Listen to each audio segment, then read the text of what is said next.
여러분 안녕하세요. 갑자기 기온이 올라가고 있습니다. 건강 유의하시고요. 이번 여름 잘 지나시길 바랍니다. 우리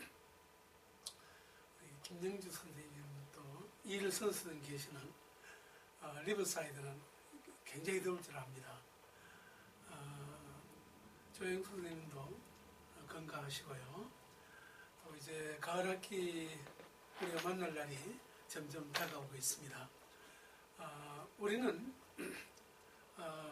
지난 주에 귀인 이론과 내적 동기, 외적 동기에 대해서 함께 공부를 했습니다. 귀인 이론이라는 것은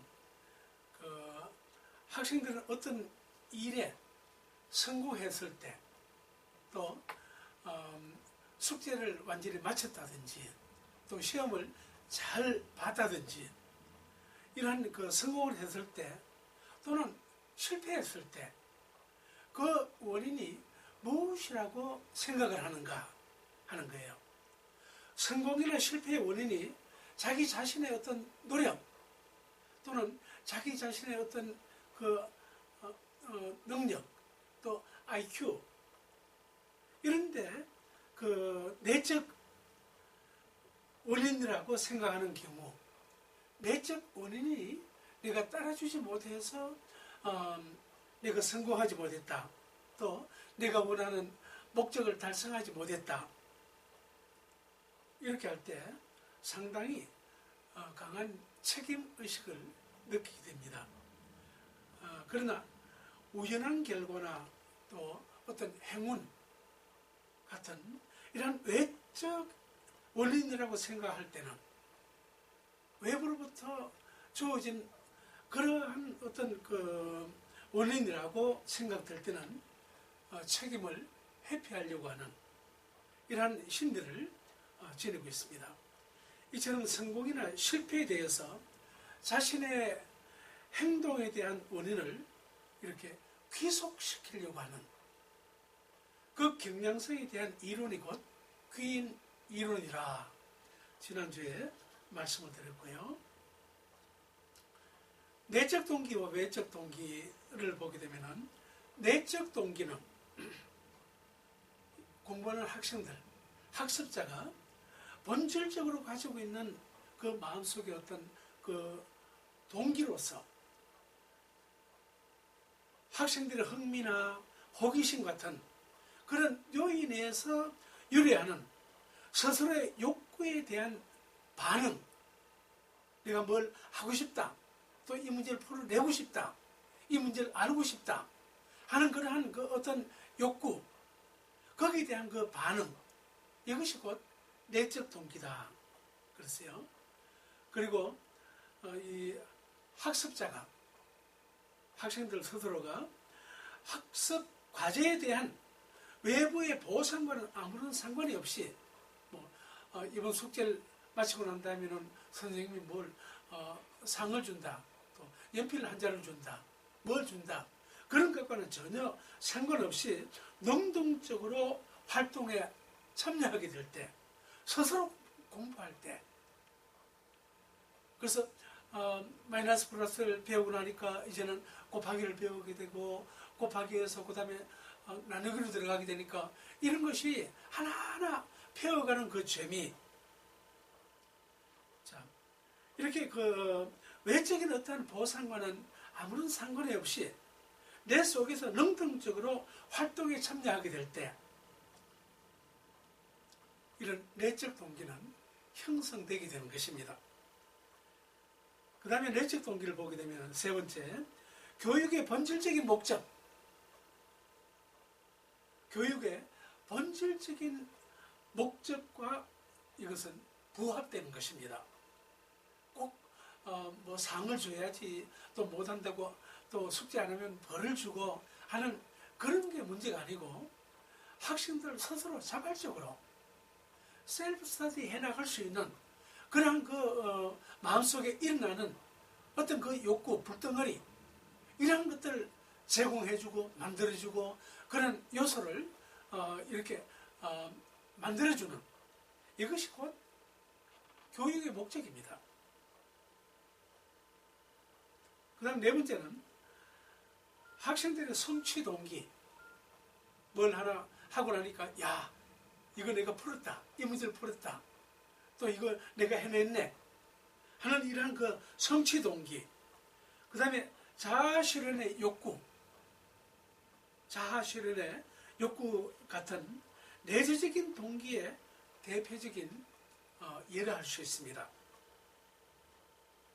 우리가 어떤 문제를 풀거나 또 목적을 달성했을 때 이 스스로 마음속에 가지게 되는 이러한 내적 실현의 욕구가 자꾸만 생기게 되고 또 어떤 문제를 성취했을 때 성취감, 만족감 이런 것은 대단한 거죠.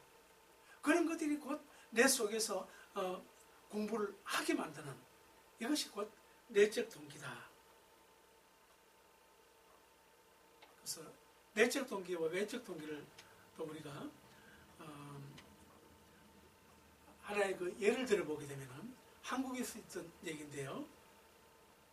이것은 내적 동기의 중요성과 내적 동기의 그 저력을 이렇게 나타내주는 하나의 이그젬플입니다. 여러분들 한국에서 그 7등급, 고등학교에서 7등급 하게 되면은 장래 희망 별로 없습니다. 1등급, 2등급, 1등급, 2등급은 그래도 대학 진학을 바라볼 수 있는데 3등급 됐다 하게 되면은 그때부터는 대학 입학을 바라보기 어렵죠. 그런데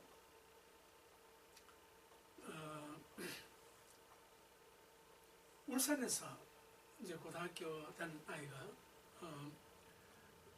중학교 다닌 애가 이제 경북 외국어 고등학교로 진학하게 되는데 이 학생은 A라는 이 학생은 외고 진학 후에 첫 학기에 내신을 7등급을 받았습니다. 7등급을 받고 보니까 이제는 나는 안 되겠구나. 대학 어렵겠다. 그런 생각을 가지고 상당히 실망하고 좌절하고 낙담을 가졌어요. 그런데 상담 선생님하고 이렇게 상담을 하다 보니까 넌 앞으로 뭐가 되고 싶니? 넌 어느 방향으로 나가고 싶니? 하니까 예, 저는 선생님 전 언어학을 전공하고 싶습니다. 그래? 다른 애들은 언어학을 전공하려고 하는 애가 없는데 너는 어쩌면 언어학을 전공하려고 하니? 그러면 언어학자가 되게 되면 앞으로 이러이러한 방면에 쓰임새가 많고 그리고 이 언어를 우리 이민사회도 그렇잖아요. 바이링거 이 두 가지 언어를 하게 되면은 벌써 동시 통역하고 해나가게 되면 쓰임새가 얼마나 많습니까? 자, 그런데 이 한국에도 이 언어학을 전공하고 난다면은 이렇게 들어갈 곳이 너무나 많습니다. 그래서 그래 좋다. 그러면 너 언어학을 전공하게 되면 앞으로 이러이러한 곳에는 졸업 후에 들어갈 수 있고 취직될 수 있고 그리고 언어학 교수도 많지 않아. 교수는 네가 나간데도 그런 그 교수길도 많아. 하니까 이 아이가 그때부터 시작해서 마음속에 목표를 잡았습니다. 목표를 잡고 열심히 공부를 했어요. 다시 말해서 그 속에 이 목표가 딱 정해지게 되니까 스스로 자발적으로 하려고 하는 뭐 선생님이 야 너 이번에 너 7등급인데 만약에 3등급까지만 올라와도 내가 이런 상급을 주나 그런 것이 다 필요가 없었습니다. 왜? 나는 앞으로 언어학자가 될 거야 하는 그러한 마음을 가지고 목표를 정해놓고 공부를 열심히 하다 보니까 결국에는 그 진로 목표를 세우고 공부를 하다 보니까 내적인 그 동기가 유발되게 되었고 그 내적 동기가 그동안에 슬럼프에 빠져있던 이 아이를 이렇게 웨이크업 시켜주고 한층 더 높은 목표를 향해서 나갈 수 있는 이런 학생으로 만들어줬고, 결국에는 그가 대학의 언어학과에 진학하게 되었던 것입니다.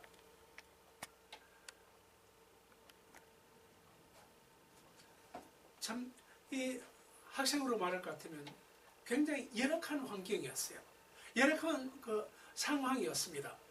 그러나 언어학자라고 하는 꿈이 강한 내적 동기를 부여해주게 되었습니다.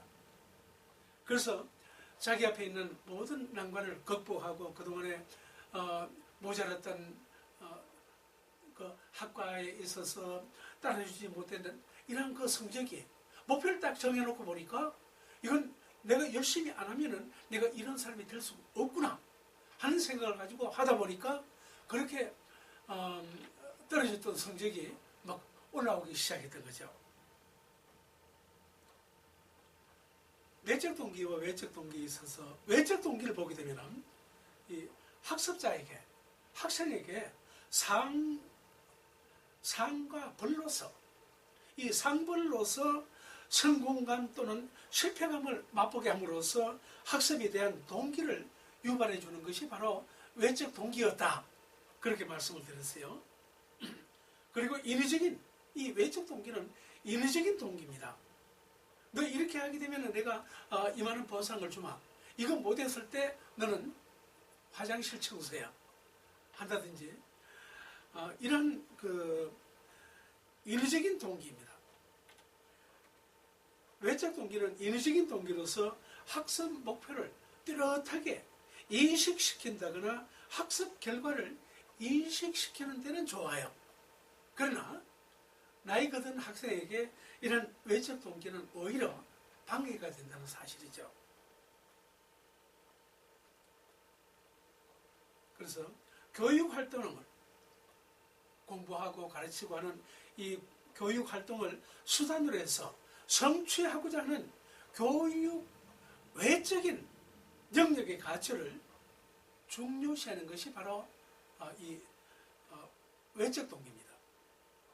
적절한 상이나 적절한 이런 벌을 이용한다거나 적절한 경쟁을 이용해서 외적 동기를 불러일으키는 것, 이것이 곧 외적 동기입니다.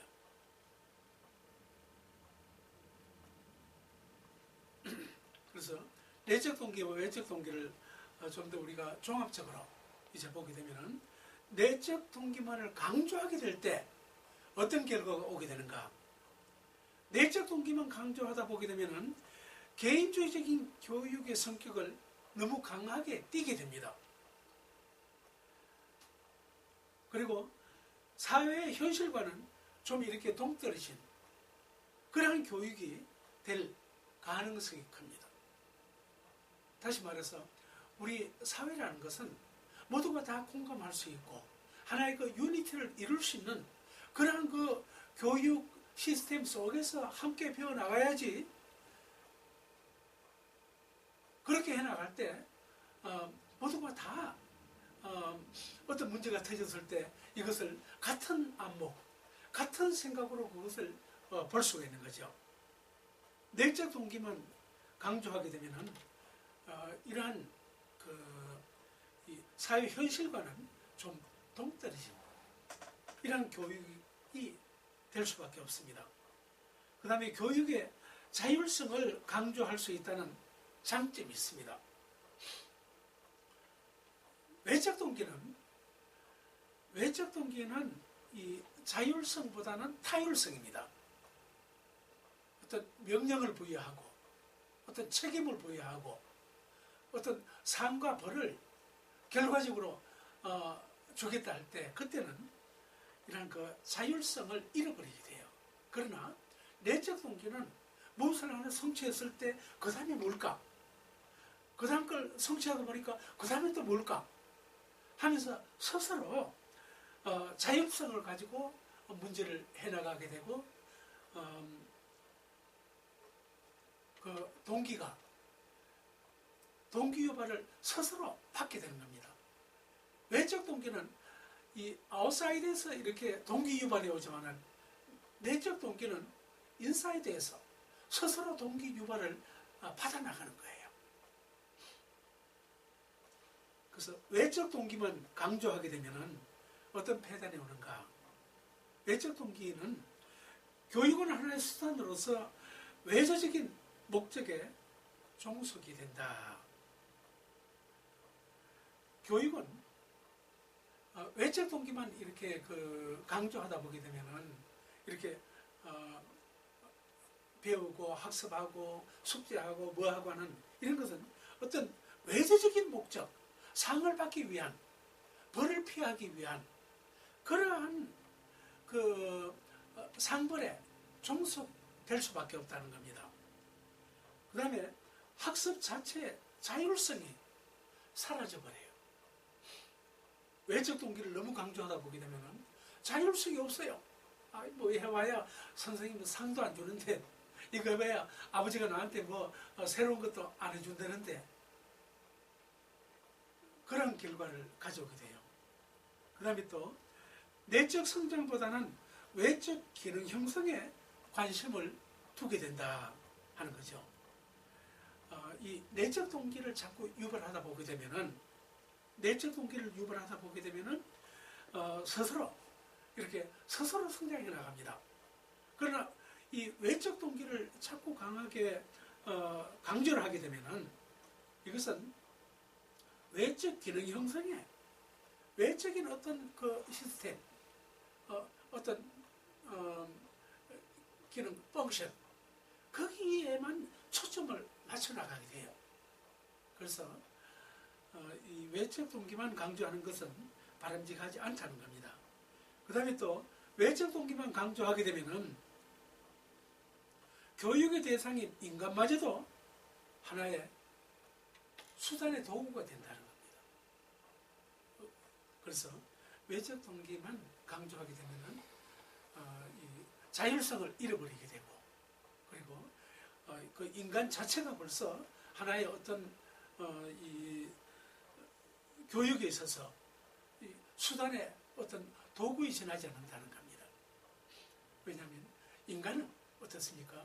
인간은 자율성이 있어야 되고, 인간 스스로가 뭔가 자기가 어떤 목표를 정해놓고 나아가려고 하는 그러한 자기 속에서 어떤 불덩어리가 일어나야 되는데, 이 외적인 동기만 강조하게 되면은 이 인사이드에서는 불덩어리가 아무것도 없고 밖에서만 그냥 푸시를 하게 되니까, 그거 끝나게 되면은 그 사람은 그냥 더 이상 나가질 않습니다. 희망이 없는 거죠. 내적 동기와 외적 동기를 우리가 또 보게 되면은 외적 또는 내적 동기가 공부에 영향을 미치는 예를 아까 우리가 A라는 학생을 통해서 봤습니다만, 이 공부가 처음부터 재미있다고 생각하는 학생은 아무도 없습니다. 다 공부하기 싫어요. 놀기만 좋아하지. 저 역시도 그랬어요. 잠깐만요.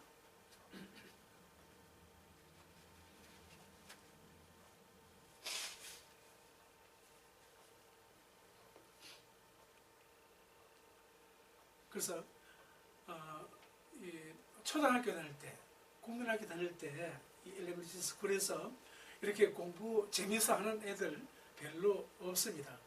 그러나 목표를, 나는 어떤 사람이 되어야 될 것인가, 난 무엇을 할 것인가, 목표를 분명하게 세워놓고 그 목표를 이루기 위해서, 목표를 달성하기 위해서 노력하는 과정에서 공부에 재미를 느끼게 하는, 재미를 느끼게 될 때, 그때부터는 이제 서서히 이 공부에 대한 애착이 생기게 되고 재미를 붙이게 되는 거죠.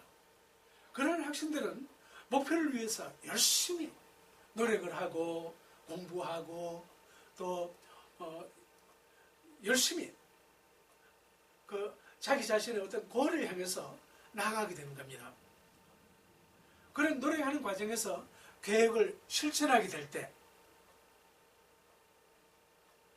어떤 목표에 달성하게 되면 마음속에 뿌듯함이 오게 되고, 또 성적이 이렇게 지금보다 더 향상되었을 때, B를 맞다가 A를 맞았을 때, 그럴 때 그 심리적으로 짜릿함이 오지 않습니까? 그 다음에 경쟁했던 친구를 실력으로 이겼을 때 그때는 통쾌함이 찾아오게 되고 주변에서 나를 인정해 줄 때 나는 그 자존감을 맛보게 되는 것입니다. 그래서 공부를 더 재미있게 해나갈 수가 있게 되는 거죠. 내적 동기는 어떤 목표를 세우고 목표를 세우고 난 다음에는 계획을 세웁니다. 그 목표에 도달하기 위해서는 플랜을 세워요. 그래서 그 플랜을 실천했을 때 그것이 그 목적지에 도달했을 때 그때 야 나도 정말 대단한 사람이야. 난 정말 앞으로 이제 무엇이든지 할 수 있어. I can do that. everything. 뭐든지 난 할 수 있다는 그런 그 자존감이 셀프 이스팀이 마음속에 차오르게 되는 거죠. 또 친구와 더불어서 경쟁을 해서 이겼을 때 그때 그 통쾌감, 만족감이 오게 되는 것이고 성적이 또 이렇게 향상되었을 때 그때 마음속에 아주 찌릿함, 다시 말해서 성취감 이런 것들은 바로 내적 동기에서 오게 되는 겁니다. 그 다음에 외적 동기를 보게 되면 주변에서 자기를 외적 동기가 이렇게 외적 동기는 대개 이제 저학년 때 준다 그랬죠. 눈 차이를 쳐서 말씀드리는데 고학년이 되면은 외적 동기를 주면 안 돼요. 고학년이 될수록 내적 동기를 줘야 됩니다. 그런데 이제 외적 동기는 이 어린 학생들을 볼 때 외적 동기에 도달했다, 성공했다, 어려운 숙제를 해 가서 선생님한테 칭찬을 듣고 사인을 받고 또 별 5개를 받았다 하게 되면은 주변에 있는 친구들이 자기를 인정해줘요. 야, 난 별 하나밖에 못 받았는데 넌 5개나 받았니? 인정을 해줘요. 그러면서 이 아이는 내가 지난번에 별 5개 받았으니까 나 이제 7개는 받아야 할 거야 하면서 더 열심히 공부를 하게 되는 거죠. 저학년에게는 이렇게 그 외적 동기가 필요합니다. 그 다음에 이제 그 성취 동기가 있는데요. 성취 동기라고 하는 그 정의가 뭐냐, 디피니션을 보게 되면은 도전적인 어떤 과제를, 어떤 목표를 정해놓고 도전적으로 그 과제를 향해서 나가는데 도전적인 과제를 성취함으로써 마음속에 오는 그 만족을 얻으려고 하는 그 의욕, 이것이 곧 성취 동기라는 겁니다.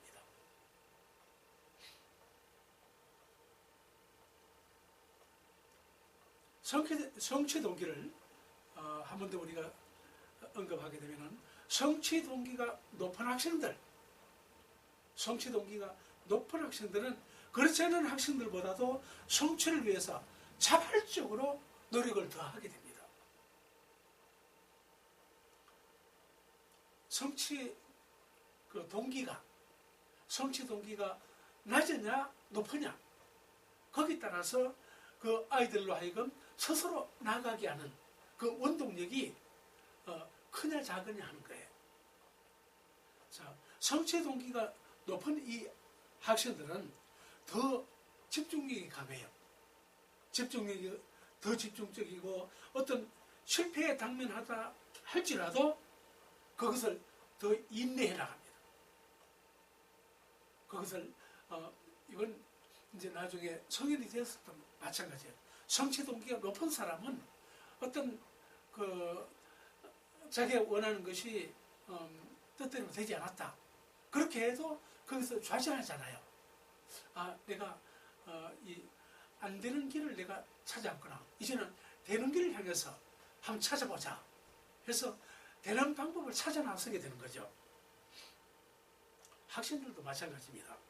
자, 어느 정도 어려운 과제를 택하는 것이 성취 동기가 높은 학생들의 특징 중에 하나다 하는 거예요. 성취 동기가 높은 학생들은 높은 목표를 세우게 됩니다. 그러나 성취 동기가 낮은 애들은 아예 목표를 못 세우든지 또 낮은 목표를 세우게 돼요.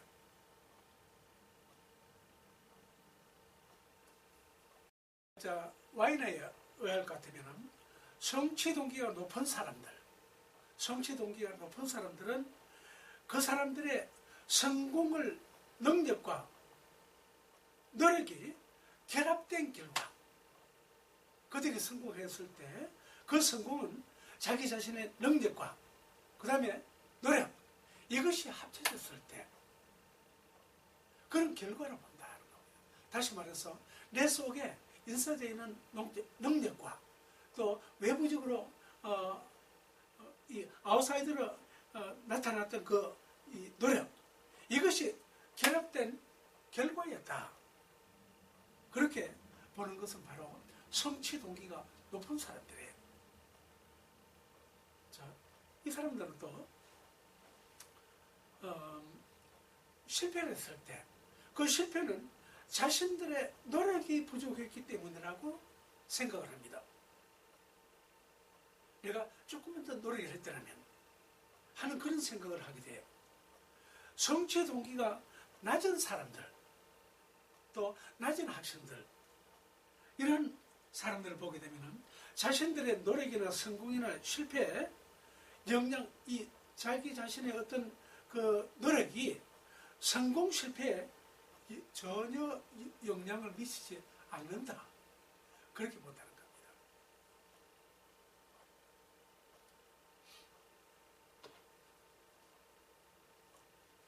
그 다음에 이제 우리가 동기심리에서 이 행동주의 이론이 나오게 되는데요. 행동주의 이론은 지난번에 말씀드렸던 스키너 같은 그런 학자를 우리가 볼 수 있습니다. 행동주의 이론은 뭐냐면은 이 학습이란 것은, 배우고 가르치는 이 학습은 보상이나 처벌에 의해서 이루어진다. 행동주의 학자들은 그렇게 봅니다. 그래서 지난번에 개 밥 줄 때 종을 땡땡 친다 그러세요. 그래서 개한테 먹이를 줄 때마다 종을 땡땡 치면 그 개가 달려와서 먹이를 먹는 것, 뭐 당연히 그렇게 주는 걸로 알았어요. 자, 그 다음에는 이 먹이를 주지 않아도 종소리만 들려도 벌써 침을 흘리더라 하는 거예요. 학습은 보상이나 처벌에 의해서 이루어진다 하는 거예요. 동기란 보상을 얻고 처벌을 피하기 위한 행동이다 그랬어요. 내가 열심히 공부하는 것은 왜 공부하고 그리고 숙제를 위해서 내가 열심히 이 공부를 해야 되느냐 하는 것은 선생님이 예배해 놓으신 그 상을 받기 위해서, 또는 화장실 청소를 면하기 위해서, 그렇게 보는 것이 행동주의 이론입니다. 그래서 행동주의 이론은 지난번에도 말씀드린 것 같이 그 동기를 외적 동기로 보게 되는 것입니다. 행동주의 이론에서 보게 되면 이제 강화가 나와요. 그 강화라는 것은 뭐냐면은 이 바람직한 행동의 빈도, 바람직한 행동을 여러분 자꾸 하는 것을 빈도라 그래요. 바람직한 행동의 빈도가 자꾸 증가된다. 증가될 때 그것을 가리켜서 강화라 그래요. 자, 강화에는 두 가지가 있습니다. 정적 강화가 있는데요. 정적 강화라는 것은 무엇을 말하는가 하면은 이 바람직한 행동을 한 후에 대상이 원하는 자극을 제공할 때, 다시 말해서 예를 들게 되면 내가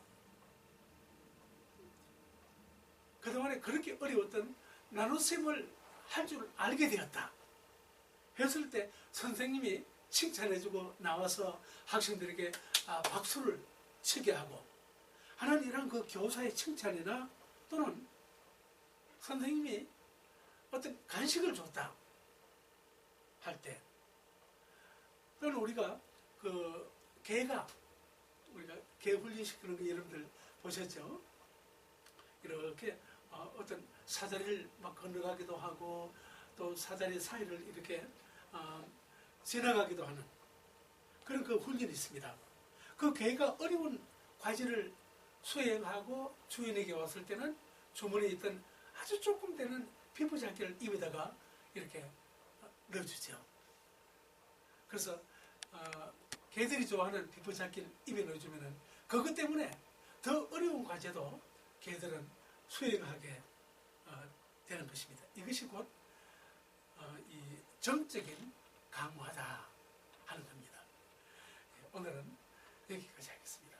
여러분들 건강 유의하시고요. 더위 먹지 않도록 하십시오. 안녕히 계세요.